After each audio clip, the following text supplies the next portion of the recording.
राम जी का जन्म हो गया, अब तीनों भाइयों का जन्म बचा है। महाराज एकदम उत्सुक हैं, दास दासियों का इंतजार कर रहे हैं, प्रतीक्षा में हैं कि कब आकर के शुभ समाचार सुनाएंगे कि लखन जी, भरत जी एवं शत्रुघ्न जी का जन्म हो चुका है। उनकी उत्सुकता और बढ़ गई जब एक दासी आई, बोली राजा जी बधाई हो। राजा जी बोले क्या बात है, जल्दी से बताओ। बोली ऐसे नहीं बताऊंगी। तो महाराज पूछने लगे तो कैसे बताइएगा। तो बोलती है राजा जी खजनवा देदा, रानी जी गहनवा देदा। राजा जी खजनवा देदा, रानी जी गहनवा देदा। राजा जी खजनवा देदा, रानी जी गहनवा देदा। बाजी नाम चिराई से, बाजी नाम चिराई से, हीरा रतनवा देदा। राजा जी खजनवा देदा, रानी जी गहनवा देदा। राजा जी खजनवा देदा, रानी जी गहनवा देदा। बाजी नाम चिराई से, बाजी नाम चिराई से, हीरा रतनवा देदा। राजा जी खजनवा देदा, रानी जी गहनवा देदा। राजा जी खजनवा देदा, रानी जी गहनवा देदा।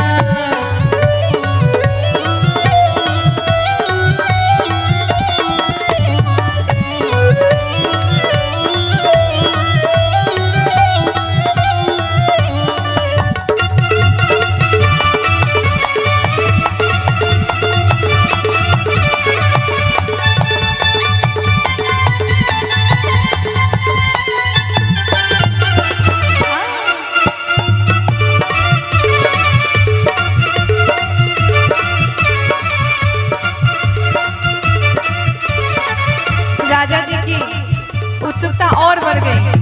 अब और सब कहने लगे बधाई हो राजा जी, कहीं शुभ समाचार जल्दी से सुनाओ। बोलिए ऐसे नहीं मानूंगी। हल्का हंसुली काड़ा छारा, बाजू बंद झुमका डारा।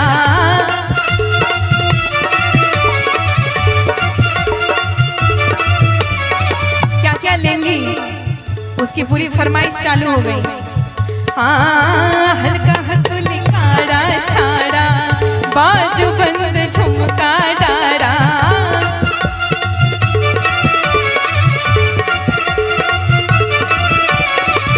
इहे यार मनवा अपना, इहे यार मनवा अपना, कान के अरनवा देदा। राजा जी खजनवा देदा, रानी जी गहनवा देदा। राजा जी खजनवा देदा, रानी जी गहनवा देदा। धन्यवाद।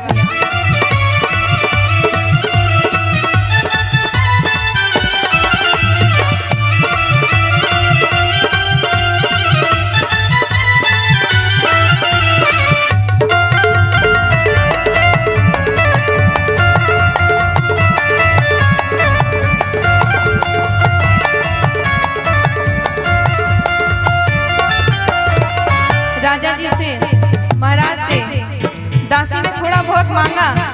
एक और सुपुत्र का नाम जो है सो जग जाहिर किया। कहती हैं लखन जी का जन्म हो गया है, बधाई हो। आप लोग भी कहिए बधाई हो। आशुतोष जी एवं आदित्य जी का जन्म हुआ है, बधाई हो। अब जो है राजा जी बोले 3 सुपुत्र की, 4 सुपुत्र की बात हुई थी मेरी पंडित जी से, आप लोग और छुपा रहे हैं। जल्दी जल्दी मांगिए क्या मांगना है और जल्दी से शुभ समाचार दे डालिए। तो कहती हैं अब रानी जी को लगी पोछने, पाँव के पैजनिया देदा, कमर कर धनिया देदा।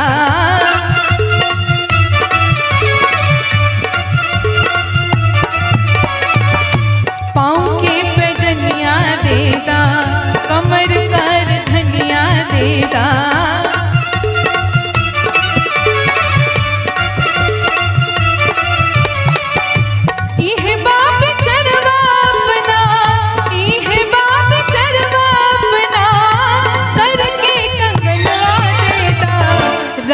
जी खजनवा देदा, रानी जी गहनवा देदा, राजा जी खजनवा देदा, रानी जी गहनवा देदा।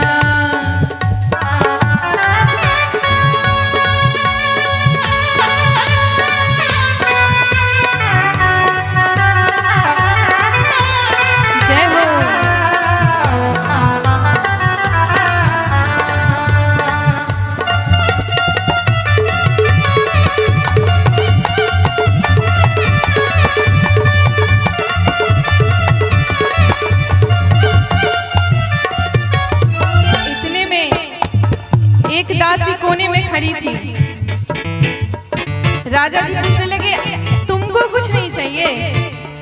राजा जी को बोली ना राजा जी हमरा के कछु ना चाहिए। दासी जो है बहुत ही चालाक चतुर थी, उनको पहले ही मालूम था, सब जानते थे कि राजा जी के खजनवा से और रानी जी के गहनवा से बहुत ही बेशकीमती अनमोल रतन उनके पास सुपुत्र है। अब वो कितनी चालाकी से दुखियारी बनके क्या मांग बैठी ये सुनिए। हमरा की कुछ ना चाही, इहे इच्छा मनवा माहे,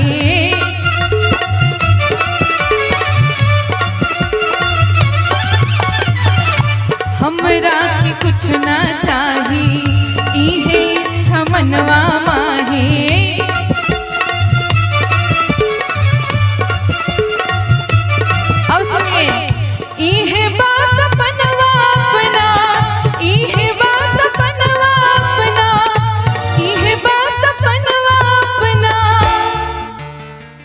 इहे बास बनवा अपना, गोद के ललनवा देदा, राजा जी खजनवा देदा,